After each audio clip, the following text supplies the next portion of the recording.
So Kasper, we're very excited to see the ScanBody22 being launched recently, and the full range. It's available for all platforms. So maybe you'd be kind enough just to talk us through the product and some of the key features. Absolutely. This is something that we are particularly proud of. Okay. This is our new ScanBody.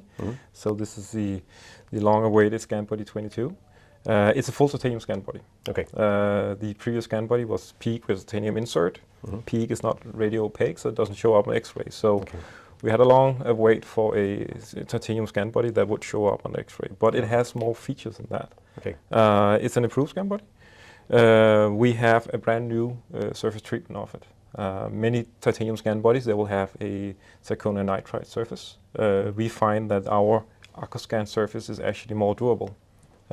It's longer lasting.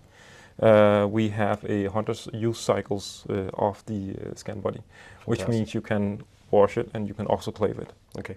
And what kind of testing was done? First of all, actually, is it a coating or is it a treatment? And maybe what's the difference? Well, it's a surface treatment. Okay. So we have a process that we put the titanium through, where we actually extract particles within the titanium that grows a surface on the ScanBody. So we're not adding anything to it. I think I would describe it as that. So we're not adding anything to it as a coating, but we're surface treating it. So it's pure titanium. It's a bulk process. So everything will be covered. If you remember the previous ScanBody, we had the color coating on the insert. Since it's a bulk process, we cannot do that. Everything will be covered in this AccuScan surface. That's why we have color coated the screw. Awesome. So the screw will now carry the color coating of the implant. Excellent. Brilliant. And just in terms of the durability of the surface, so you say it can be used up to 100 times. So in terms of autoclaving and the cleaning process, is it a fairly standard process for cleaning? Yeah, it's absolutely. And how confident can we be that it will, we can clean it 100 times and use it 100 times? Good question. It of course follows our cleaning and sterilization guidelines. That's for all our reusable products. This one is 100 use cycles or 1 year. Okay. The testing, of course, is important of it. So we tested it, autoclave and washing, 100 cycles, and we also tested a durability of the surface where we did a tumbling test. Okay. So we tested, I think it was 15-30 samples that went through a fitting test of an implant, torquing it to the amount of torque, loosening it, and then doing the autoclave, the washing cycles, and then we ended up with a scanning process again to verify that everything was still as it should be and within specs and parameters. And then we also did a tumbling test where we put 2 ScanBodies into a small 3D printed metal tumbler where it would kind of hit against each other, simulating an unorthodox storage of the ScanBodies in a drawer. Beyond simulating, I hope, but yeah, worst case. So we say, I think it ran for like 30 minutes, saying, okay, this is maybe 1 year's use, where it's been tumbled in a small box or something. And what we could see was minor tear on edges and so on, sharp edges of corners of ScanBody, nothing that impacted the scannability of the ScanBody. Okay. So we're quite confident in the test method that we used. Yeah, absolutely. Excellent stuff. And of course, the single component kind of design of it is fabulous from a radio opacity point of view. But in terms of the surface and the treatment that has been developed by Elos, how does that differ, and how does that actually apply, and what are the implications of that in terms of scan quality, for example? Yeah, so one of the things, so titanium ScanBodies is not new, but we wanted something, as we do with all our products, we want to make sure that when we do new products, when we do updates, it actually have an additional value. So having a titanium ScanBody that gives you X-ray visibility, but maybe have a downgrade on the scannability, because PEEK is really good for scanning.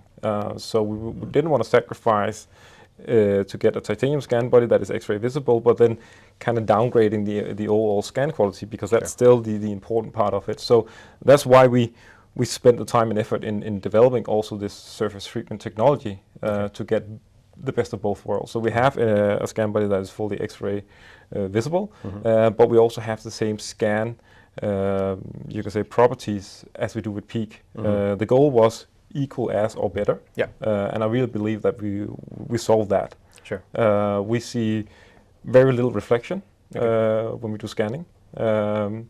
We see a very nice, even distributed points when we do like a desktop scan. We get a nice straight mesh from the scanner, which then in terms give you a high degree of alignment accuracy when you do the alignment and the marriage between the library file and the actual scan. Okay, awesome. So library, you mentioned the keyword library. So in terms of compatibility then, for anybody who's using an Elos IO and they want to transition through to the ScanBody22, how does that work in terms of libraries and compatibility? Yeah, that's a good question, because we don't want to impose another hassle for the labs, of course. So the ScanBody is backwards compatible. Awesome. Same geometry, same libraries can be used. We of course updating the libraries to match with the reference code that we now have on ScanBody22. Okay. So it will state both the IO ScanBody and it will state the ScanBody22. Okay. It is of course with a little bot. And that is the Nobel Biocare, the conical connection. Okay. On that platform, we chose to do another route to make sure that we actually don't have the backwards compatibility, but that we can go another route with that. Yeah. So everything is backwards compatible except the Nobel Biocare conical connection platforms. Yeah. Sure, but at the same time, I guess that's the one pinch point for many people, right? Exactly. They're kind of falling over the height difference and so on. So Yeah. it's interesting, the new design where you got you've removed the slope on the ScanBody for the bridge solution for the non-engaging, and of course you've added in the second slope then for the engaging. So it's to be sure, as we like to say over here, there shouldn't be any doubt in terms of which ScanBody you're selecting when. No, exactly. And we try to make it so both on the clinical side you have a clear indication on what ScanBody to use, what kind of restorative solution, and on the lab side, when you receive a scan, you have a clear indication on which ScanBody has actually been used. Yeah.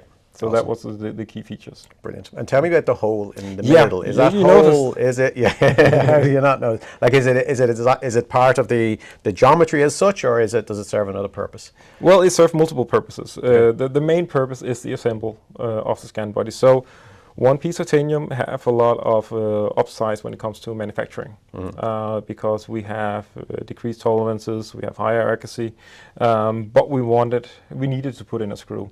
And the key feature is, of course, again, the Elos patent is a small screw hole with the embedded screw. Small screw hole on top gives you a large surface area. Large surface area gives you really good scan quality and high alignment. Yeah. Key feature. And we want to keep that. And to do so, we needed to assemble the screw inside. So the color-coded screw, as you see on this one, is actually a shaft that has a small notch in it, where we mount the screw from the bottom of the ScanBody and attach a C-ring that acts like the screw head. Okay. Hence the screw is now assembled inside, and we have a one-piece titanium ScanBody with a nice flat, large surface area on top. Awesome. And then you can say, well, the hole on the side, not only does it work for the assembly, it also improves the cleanability. It's now easier to wrench and flush through the ScanBody to make sure you get saliva or maybe even blood rinsed out of the ScanBody in an easy manner before actually going to the washing and autoclave. Awesome. And then also as a benefit, you can put your dental floss through it if you want like a safety thread. Yeah. So multiple purposes. Yeah, excellent stuff. And again, and I suppose one of the features that what we've loved about the Elos ScanBody over the past is just the fact that the profile of the ScanBody is always very small and never bigger than the implant, the fixture head. Still following the old good design philosophies. Yeah. Excellent stuff. And I suppose just one last thing we really like about it is the naming convention. So we've removed the IO and the 2CA or whatever it might be and moved towards kind of consistency with all the other products within the Elos range. Exactly. So we can now refer to the IO ScanBody as maybe as the legacy ScanBody, and the naming structure is also, you can say, part of that legacy. So ScanBody22 will now follow the naming philosophy and structure of all the other Elos products, being the PMA or the hybrid bases. So it will have the reference code of the implant connection and size on the ScanBody. Excellent. I think at this point, have we got a full list now of all platforms covered by the ScanBody22? All platforms are now launched and ready for ScanBody22. Excellent. Fantastic. Brilliant. Well, thanks a million for the overview and description. Good chatting to you. Thank you.